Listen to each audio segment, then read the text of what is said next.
Good afternoon, everyone, and welcome to the DeYoung Museum. My name is Devin Malone, and I'm the Director of Public Programs and Community Engagement at the Fine Arts Museums of San Francisco. Thank you.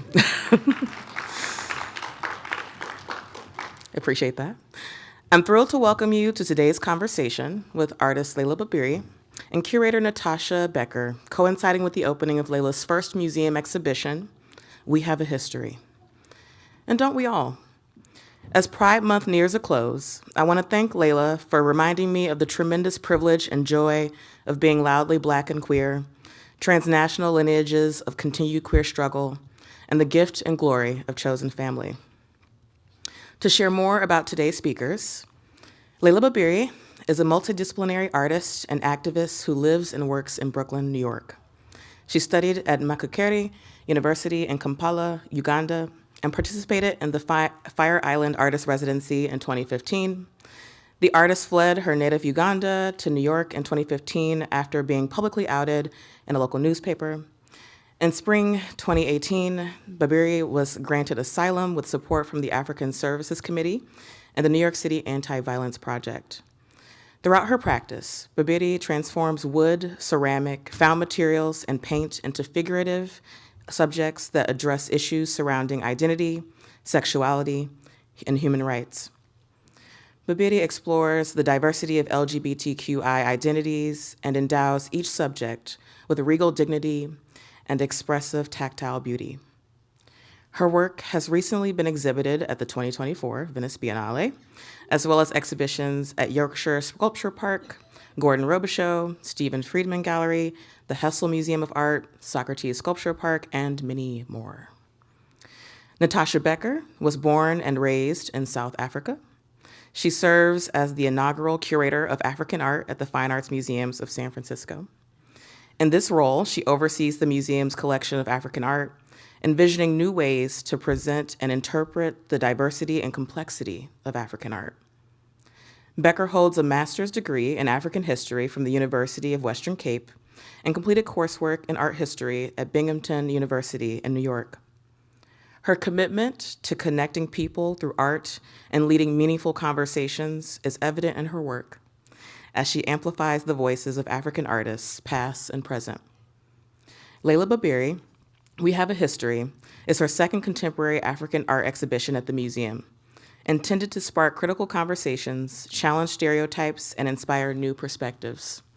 Please join me in welcoming Natasha and Leilah to the stage.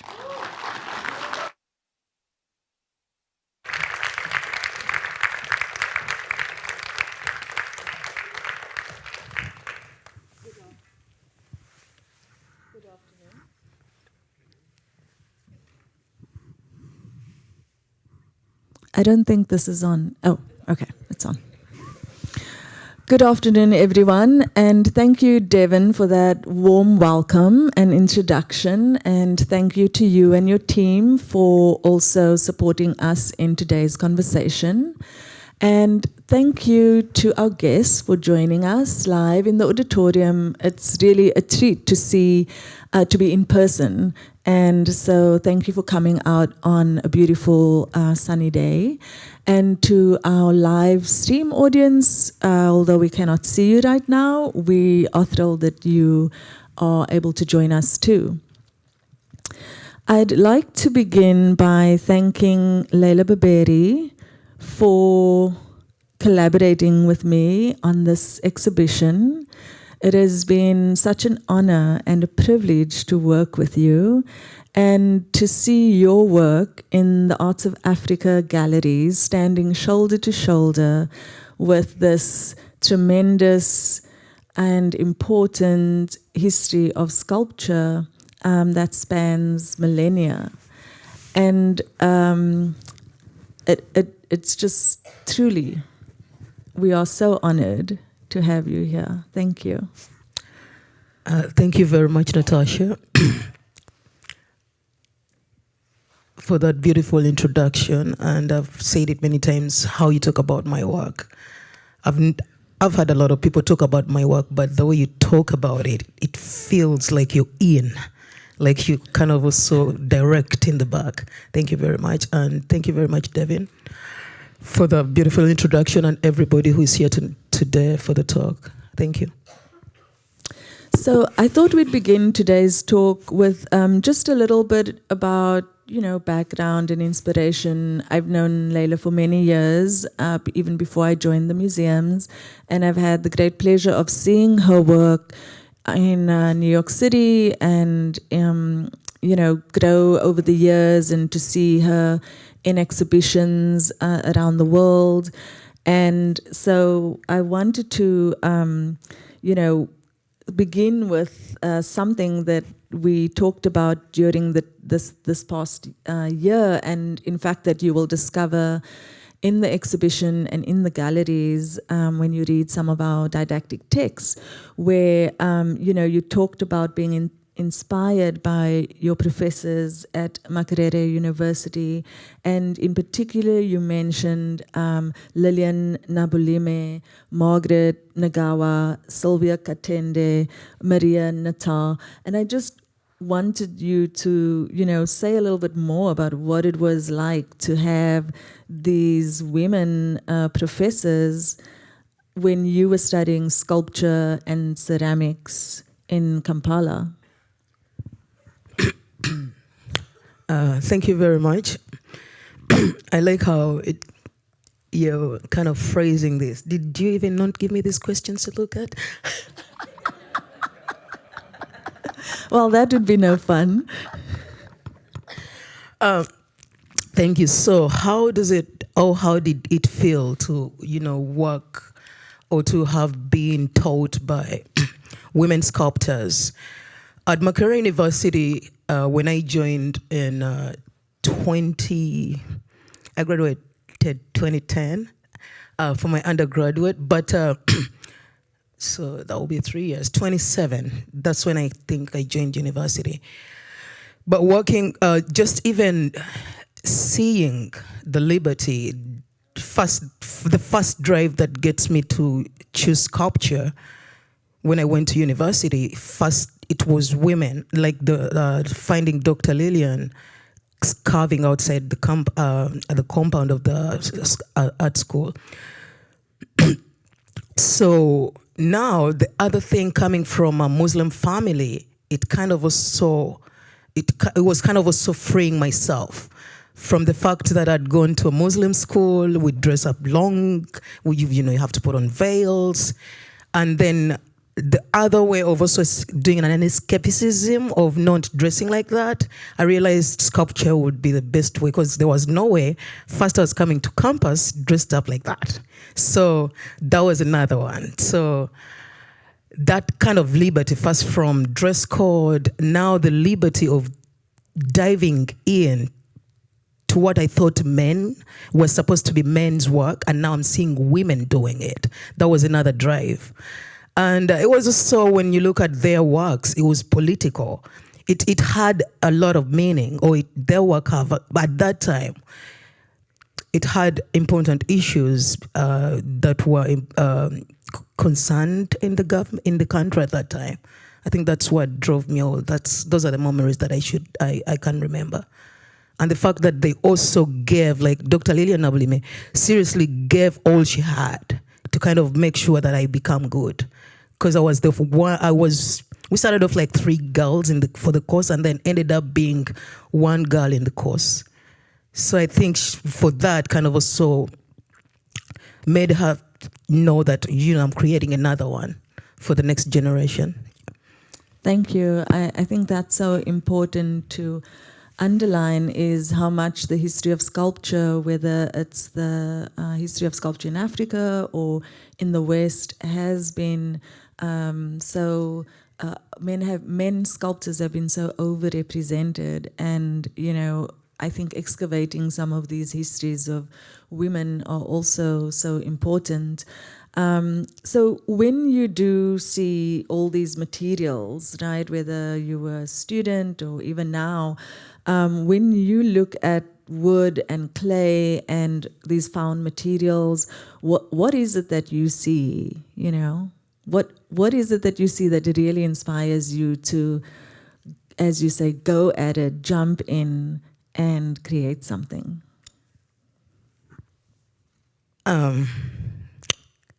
materials and how I feel. I'm always excited. First, when I look at wood, I started off with the fact that when I came to this country, I had no like proper studio at that time, so I didn't have a proper stage of kind of starting off with my sculpting. When I started sculpting and finding wood, and even now knowing where to get the right wood, that excitement, even just looking at the trunk of tree, it just feels, I don't know how, let's go to the ceramics part.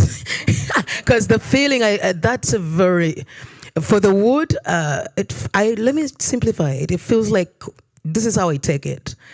I look at wood as a paper. That is how I look at it.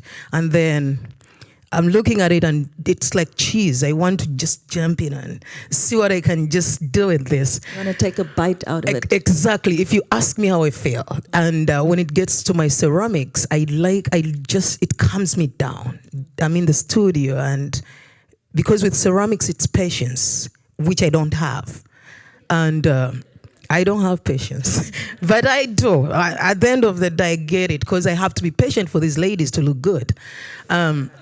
Of course, when I'm in, I kind of rush, sketch it out, and then we have that moment when I have to look at them and just now calm down. Leilah, calm down. They have to look good. That's why everything is detailed. Everything is calculated. It's not that I have a trunk of trash and just throwing it on, on the girls because it's found material. So I work in wood. Hopefully I've kind of dived you into how I feel about it. And then ceramics kind of calms me down. I'm in the ceramic studio. I have no option, because with ceramics, you can't just wake up and do a piece of 2 feet in one day. No. It will ground you until you stop. If you don't stop, it breaks it. If you don't stop, it collapses. But I also wait for it. After biscuit firing, we jump into the glaze, which is always an exciting part for me. I just look at the glaze colors on the wall, and then I just imagine if I mix blue and green, what will come out. But the most exciting part about ceramics or glaze, when you put it in the kiln, imagining it's going to come out blue, it will come out yellow, according to whatever happens in there. So that particular part, I'm always super excited to see when they're coming out. That element of surprise. Yes, and because I did ceramics in my career university, but I wasn't a major in ceramics. So I didn't have an opportunity, or students who want majors in ceramics never glazed. So the glazes were meant for our professors. We saw them from a distance for us other students who never majored in ceramics. We used all the African techniques of finishing our works. And then when I got here, the glazes, and the fact that now I can use them the way I want and use as much as I want. That's why I pour so much, which is also exciting. I just keep pouring it on and see what happens. Yeah, I love your spirit of experimentation with your materials too, and really pushing your materials as much as you understand them, and really when you speak to them, to kind of go with you to where you want to take them, that there is this dialogue with your materials. And I can see how carving, you've taken traditional also carving to the next level, working with a chainsaw, and I can see how that's much more dynamic. The minute you make a cut, you get a response, and whereas with the clay, it's a much more slower process, because you're working with a material that is going through different stages of pliability, from softness to hardness, and you work quite quickly, I think, in both cases too, even though the ceramic process takes more time. I've also seen and discovered and visited you when you've done residencies or in your studios. And what I also find fascinating is that your knowledge of wood and of the different types of wood, and you have this great respect for that material too. So, for instance, the Art Omni residency, I remember that was many years ago, that you were so excited about just the wood that was on that property, and so you came to that residency with just yourself and a few tools and created incredible work from wood that was part of the site that you were in, this huge park. And similarly at Yorkshire Sculpture, you also worked with, found wood, and you told me this great story, which I hope you'll share here, about the wood and the trees that you came to use for the Yorkshire show. And I think similarly, you are also very open to what you discover when you're doing a ceramic studio, or when you see different clay bodies and artists working in different clay bodies, that you have this curiosity also about, that material. So I think there's a way in which you are working very much in situ, you don't have necessarily like most artists who maybe have studios and have their materials all organized and ordered, etc., that you always sort of responding also to your environment and where you're at.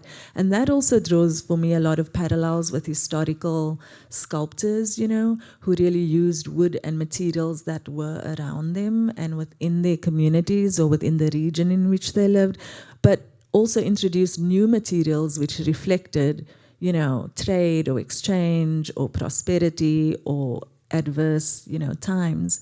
So could you maybe just talk a little bit about those encounters that you have with this materials wherever you are in the world? Thank you very much. So, like I always say, whatever you want to create is already in there. And it used to get me into a lot of trouble at school. So you hear me talk about school, my past. It brings us back to the conclusion: we have a history, and you can't forget where you come from. So I'll keep on giving the reference of where I come from, basically. From my professors, from home, and all that.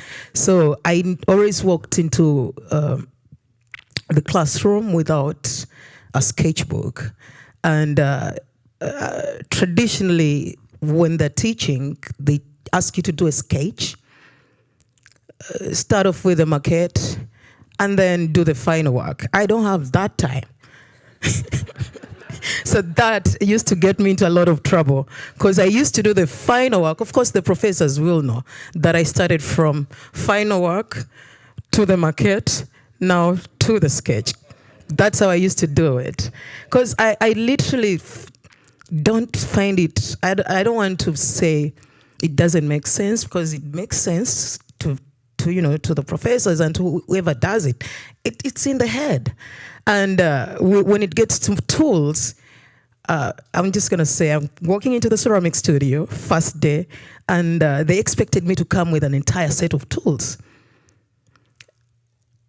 I'm like, no, why do I even need tools? And they're like, what tools did you come with? I check myself. I think I have a table knife. So so I just use whatever is there. I don't want to complicate my life. I just don't like complicating it. That's it. But you also have the best tools, which are your hands. Exactly. So I just dive in, and I don't need a lot. So that takes me up for all the residencies that I've done. Sometimes I have to do proposals, thank to my team, they're in the back there and doing all that. And then they're expecting me to arrive at the residence with an entire, entire set of tools, maybe half a pickup. And I just show up with whatever. Because I know. And when it gets to carving, I just need a chisel. And thanks to technology, because I think So those are the questions I've also been having in mind about when you look at the works in the museum collection, all these sculptures, as a sculptor, what I'm thinking, because I know what it means and how much it takes to carve down a piece from a trunk of tree. The fact that I use a chainsaw for my first cuts, I'm imagining how our ancestors, because chainsaws weren't there, and how long it took them to create all these pieces, and how big were they? So I'm having all these questions, and how detailed, and what tools were they using at that time? I'm a privileged one because I just dive in with a chainsaw. So you want me to talk about Yorkshire Sculpture Park, which was I've had very interesting, art residences. We met at Art Omni 2019, 19. That was a beautiful one. Just found wood and just dived in and just worked. And then for the Yorkshire it was a special residence. It's a residence. Yorkshire Sculpture Park is on 500 acres of land, extremely huge. So residence chance comes in, and we all agree, yes, let's do it. It's really good. So they start sourcing wood. I tell them, don't bother. I will see whatever. I don't need any special kind of wood.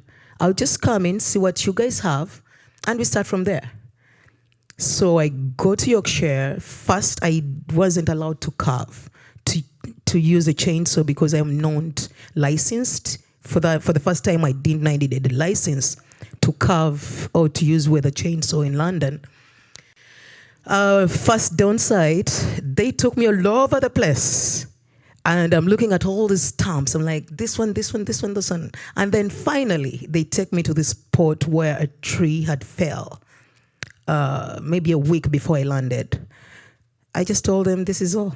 So all those works, is, I think, 9 works, 7 pieces of works, or 8 feet, were carved from one trunk of tree that was over 100 years. So now we start off, I'm having 10 people to work with, because they literally didn't want me to touch any machine because I didn't have a license. And I'm like, how am I going to work? But, let's do it. So they gave me the best carving master. I'm going to call him a master. He works with David Nash, a very important artist in the UK. He came in. We started working. So I made them work. We really worked. So they became the extension of your hands and of the chainsaw. They did. Working through them. They did, but we had an amazing time. We worked so hard with the team. Well, I think that's something that I've also noticed about you, is that you are such a hard worker, and you're actually quite a disciplined worker. And once you are working on something, you don't stop until it's done. And I think there's a lot of physicality in your work, whether you're working with clay or you sculpting in wood. And I can understand why you joke and say, well, you're in the studio and then you at home, because that periods of rest are also so important for you to be able to be creative. And you have a balance between, I think, that. You might not think that, because I know that there's also, a lot going on when you are traveling and you're going to openings and, all those sorts of things. But I know that when you are working towards a project, that you are very driven, and that, your studio time is a very productive time, with whether you are thinking, ideating, just being with the works. So I love the story about just the specialness of wood or of materials that you encounter, and just your deep respect for those materials and for those histories. So I also want to just ask you whether the places that you visit, whether that influences your imagination and your work too, because you grew up in Kampala, you live in New York City now, but you travel quite a bit for residencies, for exhibitions, for openings. And I know that you are a very astute observer of people and of places, and you're a bit of a social commenter too, because you like to share where you are on your social media channels. And I find that you have such a, it's not very overt, but you are always observing, and you're always comparing, and you're always finding, what's really different about different places, and you have this great sense of humor in how you encounter the world. But I think you have this extraordinary attention to where you are at any particular place in time. And I was just wondering if a lot of those details and observations find their way into your work as well. Thank you very much again on that. Yes, thank you to also observe that I love my life so much. People always ask, how do you get the time to do all this? How? Yes, I get the time when something wants to get out. I want to get out. That's why if I want to work on something or something comes into mind, I'm in my studio until it's out. And thank you for the compliment of the discipline part of it. That is beautiful for sure. I literally work from 11 to 5. That's Monday through Friday, and Saturdays and Sundays. And I also take breaks. I love my party time. But I also create. I don't know how I do it, but I don't know how I balance. Should I even say I don't know how I balance it? But is that a little pretense? Well, I don't know. balance isn't a 50-50. It's more like a little lever that you pull, going up and down and adjusting to what works for you in your life. And then I think my social life and where I am, my brains are always working for sure. Even when I'm seated down, even when I'm home, my brains are just picking up something and I'm like, am I even okay? Sometimes I'm scared. I'm like, am I okay? That's why, like Should you've I even said, be thinking this much about my work? Exactly. So that takes me back to what you're saying about I have two spaces, my studio and my house. When you've been at my place, it's completely different. When you get to my studio, it's different. And my house is completely different, not even a paper of drawing, because I want to separate the two. When I'm home, I want to feel home. I want to watch my TV. I love watching TV. I watch a lot of drama, which I think you also see a lot in my work. And yes. We have a show next year. Basically, one of the babies that I made for the show, I think you saw how now more dramatic she got. I think the drama is growing also. I'm growing, the works are growing, and the drama on the works is, becoming more dramatic, which I also love. So I think I'm also influenced a lot from where I am, people who I'm with, and I like looking so much at trans women. Those are the drawings that I do. That as long as they look really amazing, most times I capture it. That I can't stop. I do the next day until I have to draw that. I think I'm influenced by wherever I am, and then the materials. It's all over the streets. It is everywhere. Something catches you. Something speaks to you. I don't know how, but you just feel like a magnet. You want to pick it, and then that's how I end up with, using all that. Calls to you. Thank you. So some of the themes in this exhibition revolve around something we've touched on. You've mentioned the history of African art and the history of wood and sculpture in particular, as well as the history of queer Black people in Africa. And can we talk maybe a little bit more about this idea of, the past and the present, which you mentioned that even in this talk that it's something you're always going between the past and the present. And I think in the present, you really are imagining something completely different, but you are very much rooting that within, histories from the past. Well, maybe not even rooting. Maybe rooting is one part of it. Another part of it is also excavating histories, also digging up stories from the past that maybe have been covered over as well. And in your work is speaking to a much more contemporary set of debates and conversations around queerness and the dignity of queer people. And, you know, how does that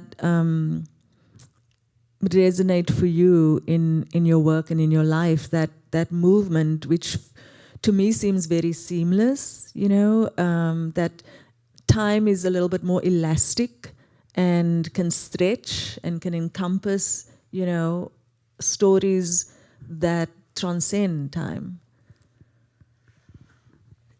On that, I think it's still, you can't separate. And even when you look at the sculptures that were made hundreds of years ago, there's still that element that you still pull in, or you look at, like you're saying, into my work. First, because I think of the the fact that I studied art, and I'm looking at the elements of art and not distancing it. When you look at these masks, actually, they have all the elements of art, which are also ancestors probably considered. I don't know if they were trained through passing on skills from, you know, their family members, or because I don't think they went to school for the carvings. And when you look at my work, it's very hard to differentiate it from the traditional carvings of the masks, because originally my work starts from two sections. My thesis was about hairdressing, and basically I think I just wanted to look at women and how they kind of, I think I've always had it since when I was a child, of just wanting the drama of how women walk, you know, dress up, and the hair. So I did a whole research on just hairstyles in Africa, and that gave me that kind of drama that I always wanted, the rhythm, the texture, the object of the fact that the hair is touchable, and all the functions of hair, the hidden functions of now. In Africa, we don't have any hidden functions of hair, and now I'm getting into the history of African Americans and the history of, you know, their hairstyling. Reading about also history is because I don't want to give false. You don't want to lie to people. You want to talk with confidence, because I know what I'm talking about is out there and it's been written about. And of course, when people go online, they'll actually get facts. So that's what takes me so much back to reading about history. And when you also look at my work, it comes from the creation of masks. And it, for me, didn't start off as I wanted to create masks. I wanted to create, after school, I'm now wanting to create something that I can sell. Because of first, there's a lot of African masks from West Africa, from artisans at market shops. And as an artist, as a scholar, at that time, I'm like, how am I going to look at that mask and make it marketable? As I'm thinking about this, I'm also now getting very active into the LGBTI community activism at home. That also kind of changed on how I looked at West African masks now, and started looking at masks in another way. Reading about masks, they all have importances. There's reason why all these statues were created. We have a case in Kampala, 29, that was 2009, about the anti-homosexuality bill when it was first tabled by David Bahati in Parliament, which we didn't agree on as LGBTI people. So we had to put that in court. So the court day, some of my friends or activists, some of them came dressed up, but putting on a rainbow mask. That was my turning point. in art and my activism, and I decided to start looking at these masks very closely and important also for our community. And that's how I started making masks just to hide our identity. So that's the other little history in why I started off with masks. I've been growing from masks, creating physical masks, to now tattoos. It's been a journey. Yeah. You just reminded me, a few years ago, I was at I think it was a colloquium or symposium or something that was titled Queering Art History. And as you were speaking, I thought there's also this movement of queering the history of African art too, with as much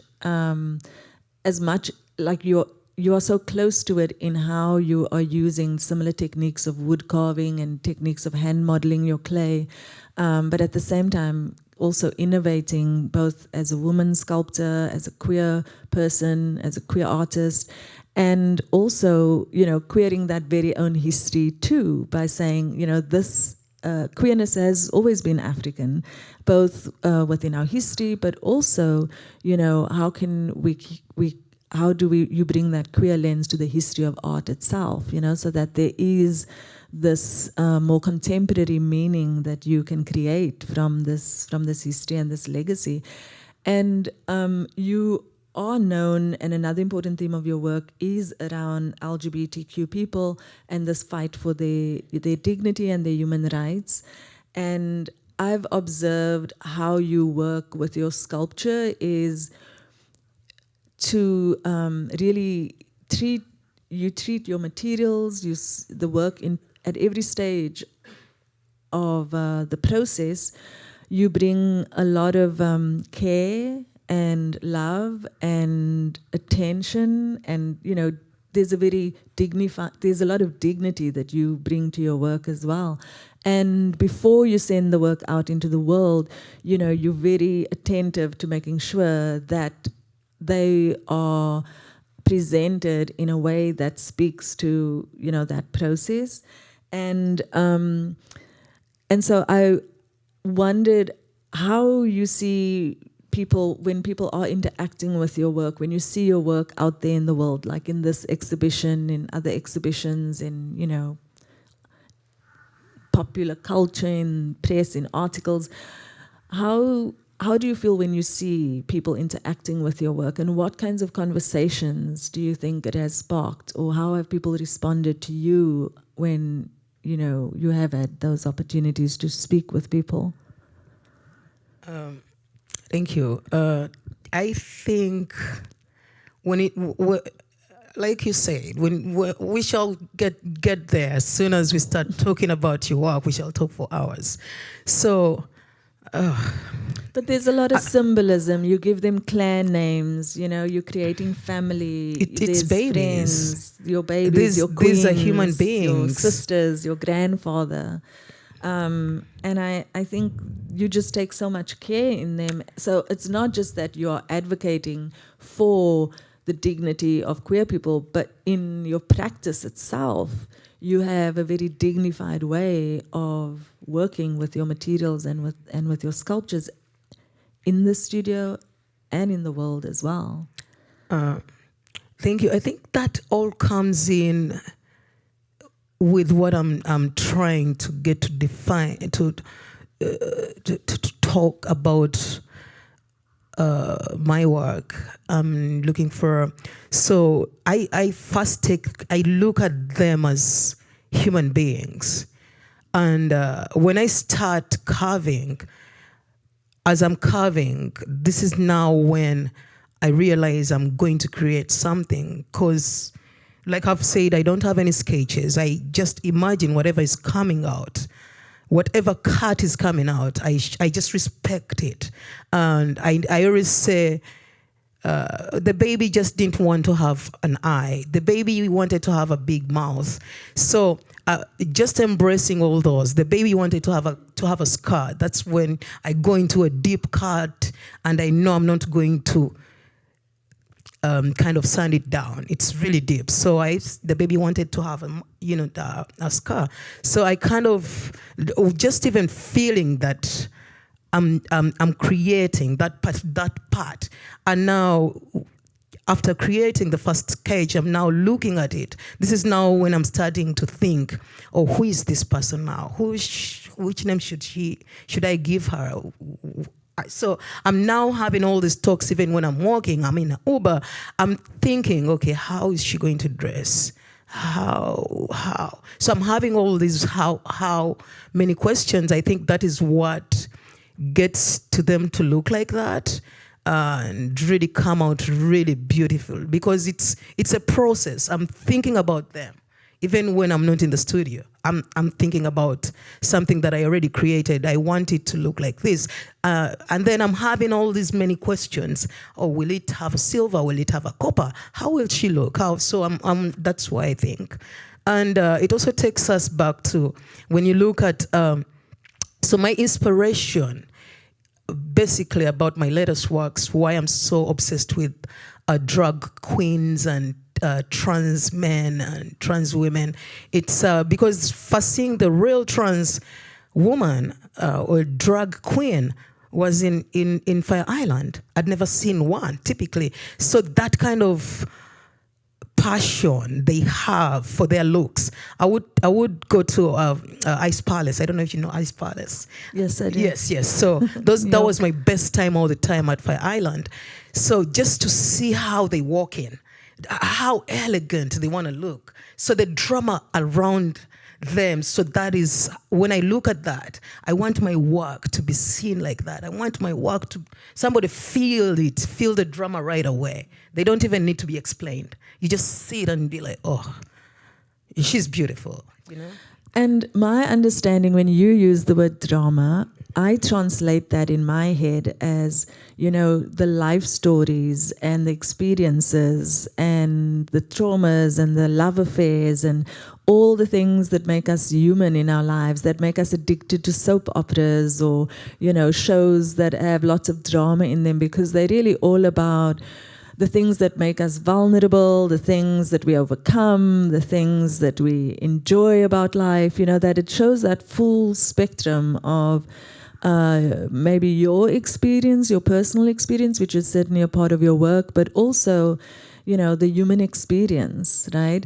And you pour so much of yourself into your work that I do think that you have such a tremendous belief in the power of sculpture as a vessel for those experiences. And that is, to me, what also makes your work so extraordinary, is that, that tremendous belief you have in the expressive and political potential of sculpture and of painting and drawing and of art. And I thought maybe you could tell us about some of your I'll say some of the works you're most proud of, because I know it's hard for a mom to choose favorites, and that you're happy to see in the show, because this exhibition represents sculptures from 2019 to 2024. There are 3 new works in the show. The other 9 sculptures are on loan from generous collectors and supporters of Leilah's work.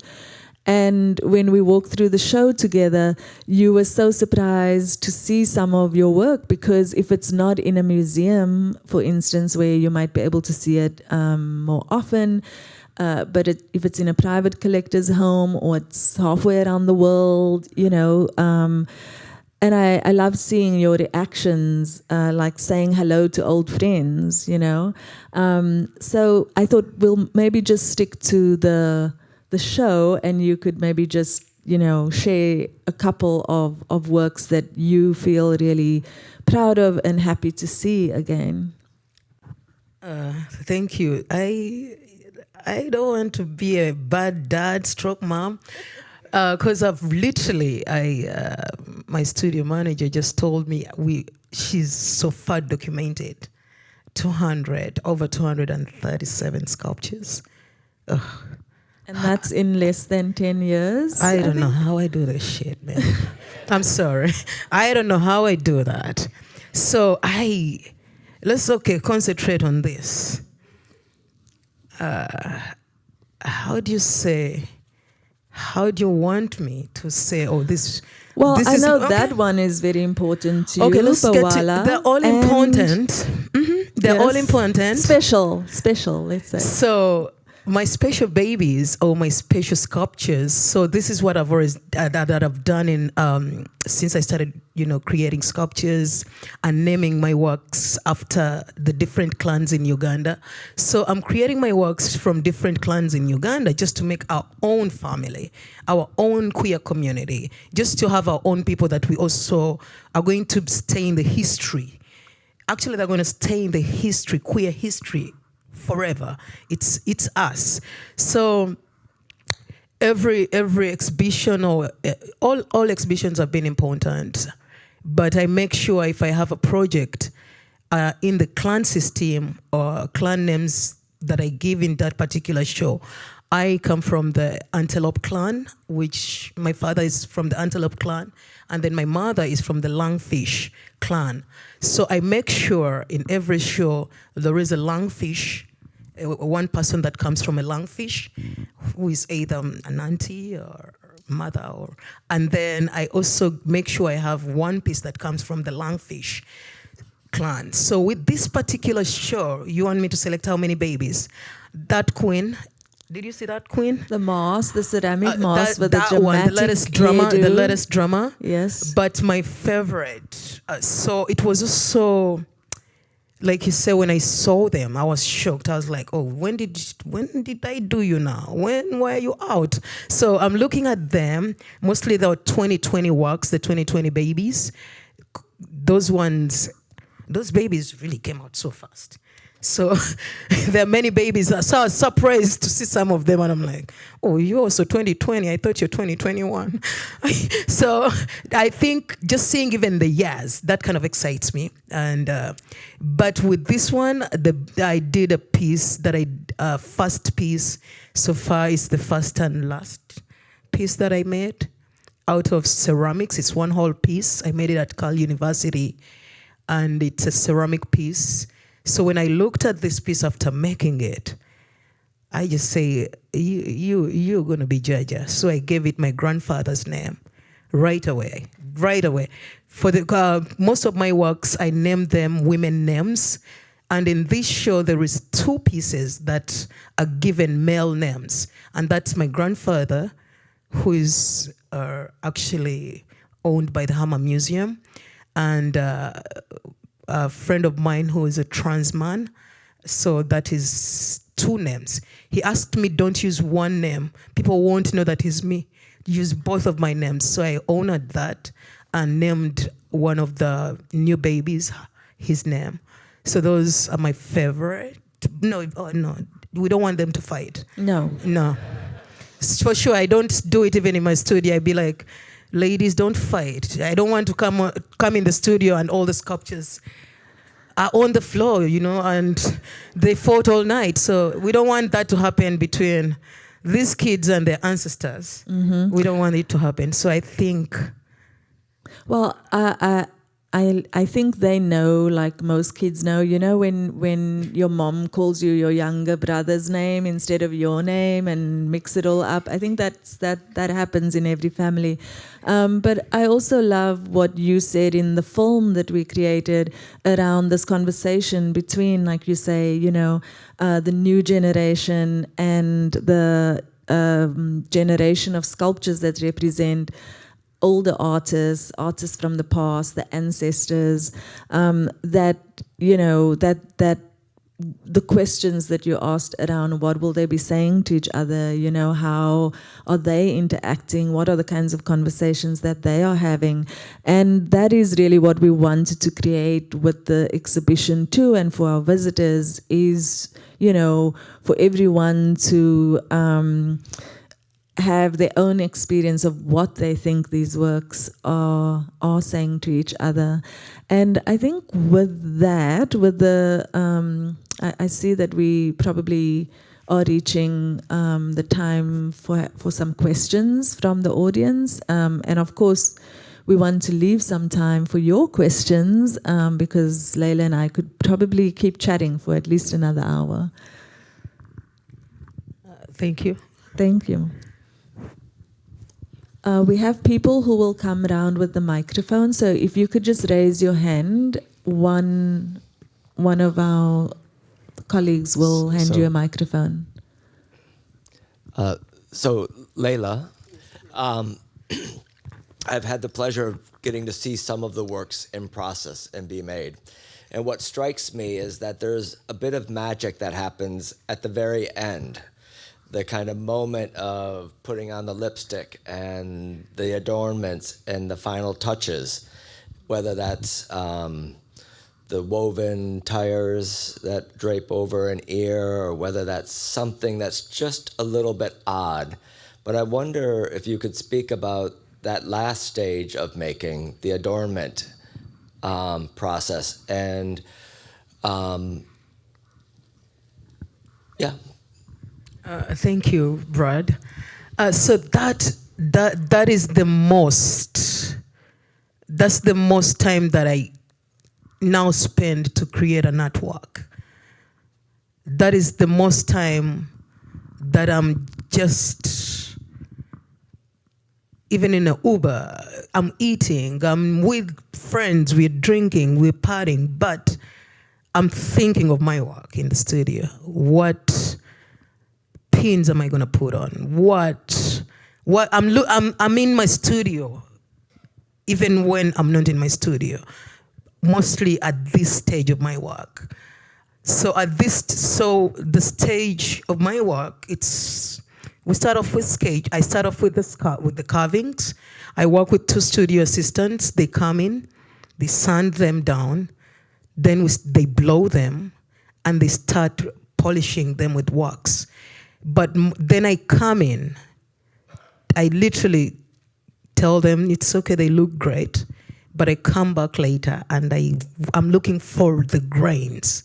I love the grains. If I don't see the grains, which I call the skin, I want to see the skin. So I then come in and start, as I'm cleaning them, I'm now thinking, what am I going to add on?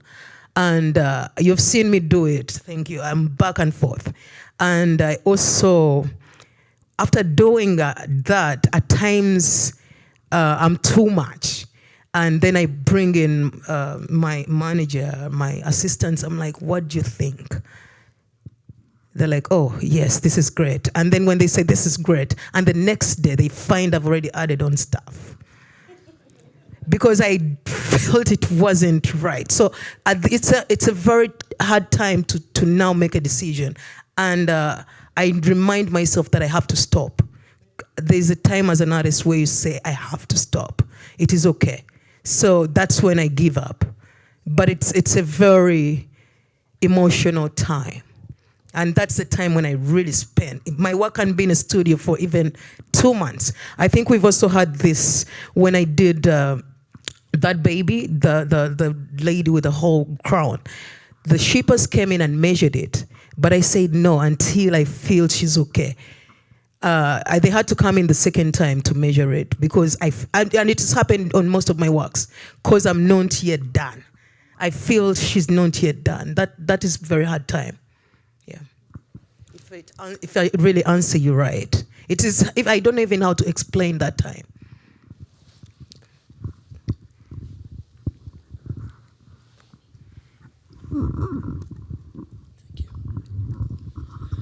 Leilah, when you talked about making a sculpture from the tree that fell in Yorkshire, that reminded me of a sculpture that you know very well, Francis Nagenda's War Victim at Makerere.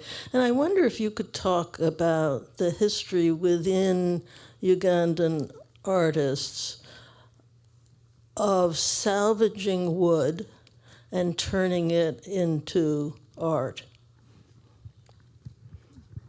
Thank you very much. And I'm not being, no, how should I even say? I'm not being segregative. I'm not talking about male teachers, but Professor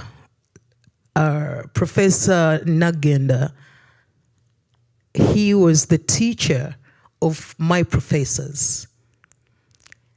And I know his works very well. And you're talking about the piece that is in Makerere University. I'm forgetting the title, but it's called The Woven. It's very huge. On top, it's like 17 feet. So I think this comes from the fact that Margaret School, so I went to, they called it BIFA, which is Bachelor's of Industrial and Fine Art. But before it turned into Bachelor's of Industrial and Fine Art, it was Margaret Trowell. And Margaret Trowell was a British lady or missionary that came, and I think that is how the Margaret Trowell School of Art started. And all my professors at that professors before my professors, that generation, so we're probably British trained. And I think because of the European sculptors, that's why I'm so familiar with a lot of European sculptures, because they were in the syllabus. I think this is where it starts from. It was taught.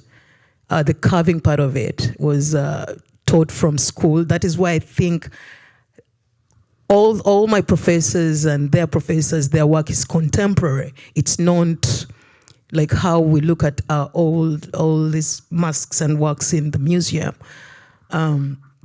Now it's becoming more. They are now giving them the modern techniques, and I think they are learning from these sculptors. So I'm learning from them also, if I can answer that. Thank you. Shall we take one? How much? Do we have another question? Oh, we have a couple of questions. Okay. Nope. Can you hear me now? Yes. Yes. Hi. This will be less of an intellectual question, more of a process question. Thank you for sharing your process in such detail. And I'm curious how long it took you to come to this 11 to 5 Monday through Friday work ethic, and how long you've been doing it, and what that kind of looks at like. Does 5 o'clock hit and you walk out, and does 11 o'clock you walk in? Is this a flexible thing, and has this been going on for a while? And do you feel it's a great productive resource in terms of framing your time? Thank you very much. So, is that taking us back to the history of me coming to New York? This question feels like, let me just do it really brief. So how long has it taken me to just wake up at 11 and go and work for a few hours, and then I want to go home, and then just sign out and go home? That has been on for maybe 3-4 years, in 2020. I think this is when I stopped riding the bicycle, 2019. So my gallerists are here. We started as friends, and we're now working together for since then. So I think with the Gordon Roberts show, my gallery in New York, we were selling, but slowly. But 2019 at Basil, I think this is when it all sparked off, and I that arranged a small booth for me.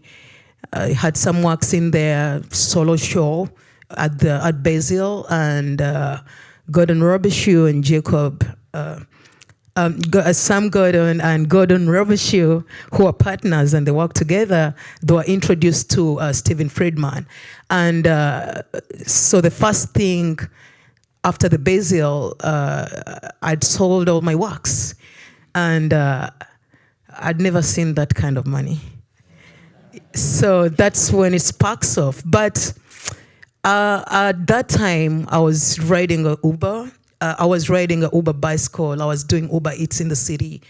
Every single day, I would wake up at 9. I used to stay in the Bronx. I had like 5 roommates in the Bronx. I would wake up at 9 every single day to do breakfast in the city. Took me like an hour to the city. Do breakfast, and then I had a studio in Brooklyn. After breakfast, I break off, rush to my studio, take a break, and then head back for lunch. Or at times I would work from 9 through lunch and take a break, go to my studio during lunchtime because I'm working in Manhattan, and then just jump on a train to Brooklyn, see whatever was in my studio, work on something, head back for dinner. I would work from 6 to 9 and then head back to the Bronx. And I did that for some good time.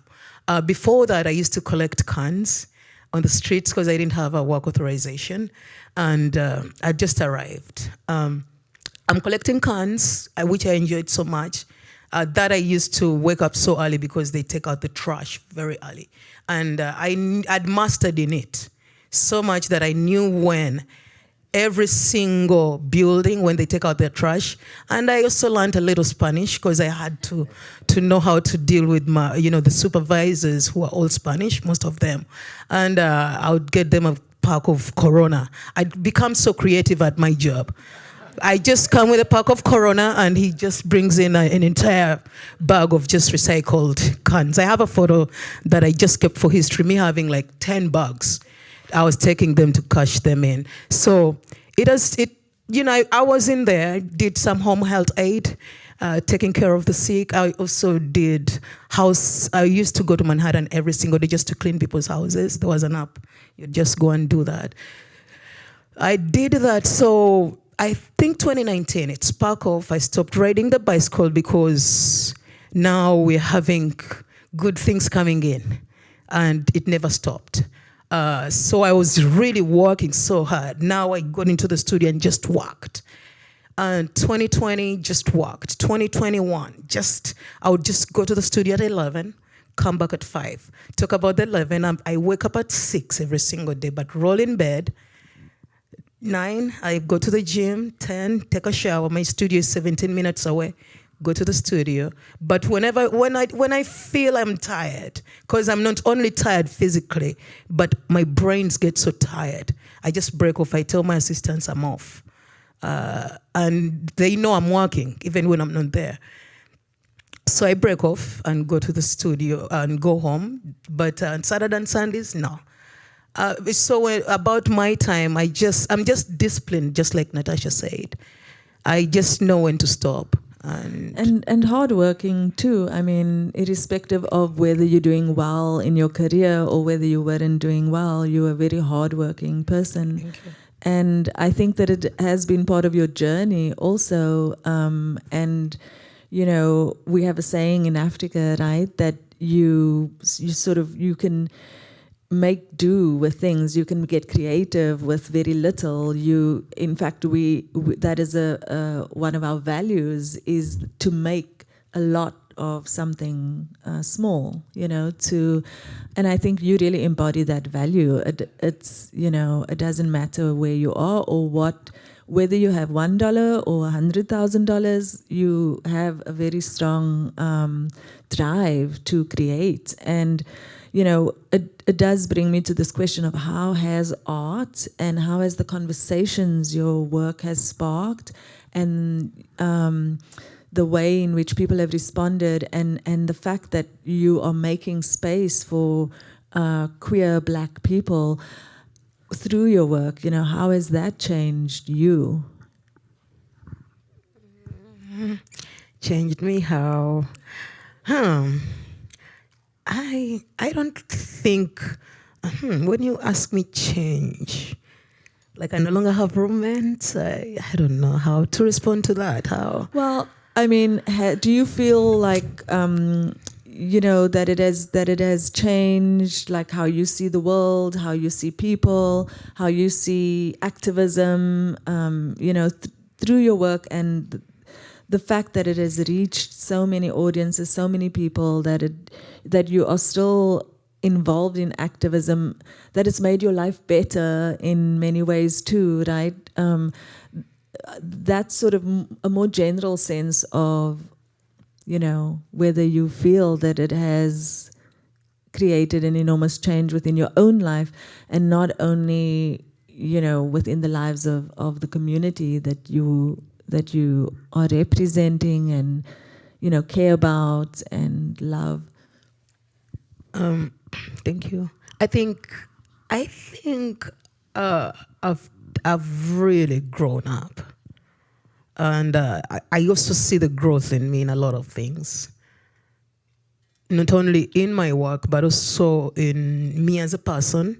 When I look on, even on how I interact, which is so new. I'm not so sociable. Okay, did I even say that? People are going to say Leilah now. So I think I've grown up, and I don't see myself changing. Well, I remember you saying that you were driven by a lot of anger at one point, and then you turned a corner through your work, really, to embrace these feelings that are more around love and compassion and empathy and... Oh, thank you. Now you see? You see, now I get the question.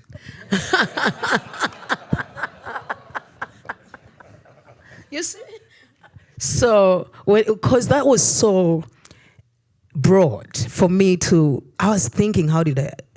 Exactly. So when you say that now, the changes of that kind of form, I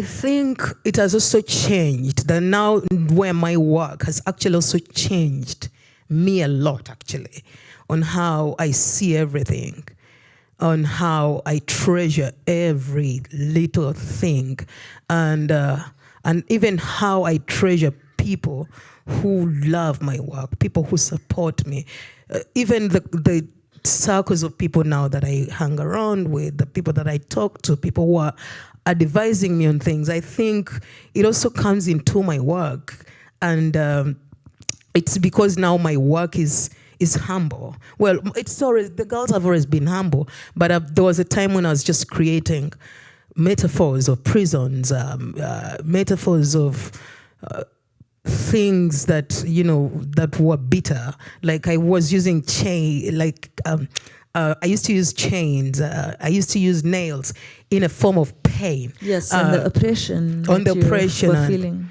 and burning of my work, like extremely burning it down to nothing, to zero, and nothing to show. It's been a change. I think even in the environment, like coming from a place where there is an homosexuality bill tabled on the table. Of course, we used to be in Kampala. There's gay people in Kampala. They're still there, but it then gets also worrying that you can't hold your partner in public. You can't do certain things in public because you're scared to do them in public because they're illegal. So coming from that kind of place and coming to America and see how the freedom, I think that kind of freed me. The freedom, that freedom of just seeing. The lucky part about me, and how I always say I'm blessed always, from Kampala to America, I just landed in Fire Island. So I always thought America was like that. Fire Island, everybody. So these people want to see me. These people want to say hi to me, but guess what? They come in naked. I'd never seen this. And I'm telling everybody in Africa, America, people don't even dress. I saw things in the first week. I was hiding myself. Every time they came to the residence house to say somebody's here to see you, I had to make sure they're not naked. So all those things I've been freed in a lot of things. So all that. So I started, relaxing. And like I've told you, all moments that have been into my life I've embraced. Even picking cans, that's how I take life. Picking cans off the street and cashing them in and getting $20 and converting it into Ugandan currency. I was calling everybody in Africa. do you know you can get rich with just picking cans on streets? So those moments, I never took anything serious in life. Did I even say that again? I think you need your own show. That's what I think. Netflix. Thanks. Leilah needs her own show because you have another career in you, that's for sure. I just want to thank you for being here and for your generosity and, you know, your joy and your spirit and for sharing your work with us. So I encourage you all to see the exhibition and to join us. We'll have a little reception in the Kimball Gallery, which is just adjacent on your right as you exit the auditorium. We'll have some drinks, some bites, and Leilah will be around as well to answer any questions that we didn't get to in this conversation. But thank you all for your attention.